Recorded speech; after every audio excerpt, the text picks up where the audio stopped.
Vous savez, le développement personnel a parfois mauvaise presse. Les gens pensent que c'est juste lire des livres de développement personnel, répéter des affirmations devant le miroir. Mais en réalité, c'est tellement plus profond, c'est presque philosophique. Pour moi, il s'agit de se poser les grandes questions. Qui suis-je, vraiment? Qu'est-ce que je veux de la vie? Et si je ne suis pas content de là où j'en suis, comment puis-je changer? Il ne s'agit pas de courir après la perfection. Il s'agit de devenir un peu meilleur chaque jour. Parfois, cela signifie ralentir et réfléchir. D'autres fois, il s'agit de passer à l'action, même si ce n'est qu'un petit pas. J'ai appris que la croissance n'est pas toujours confortable. En fait, c'est souvent le désordre. Mais ce n'est pas grave.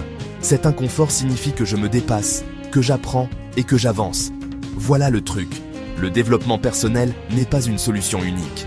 Ce qui fonctionne pour moi pourrait ne pas fonctionner pour vous. Et c'est normal.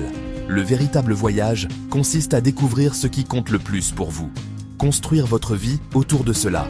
Certains jours, j'y arrive. Certains jours, moins. Mais chaque jour est une nouvelle opportunité de recommencer. Et honnêtement, c'est plutôt beau.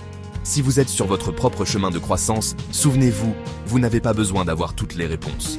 Continuez simplement à poser des questions. Continuez à être présent. Continuez à avancer, même si ce n'est qu'un petit pas à la fois. C'est la philosophie du développement personnel. Et je pense que ça vaut la peine de l'adopter.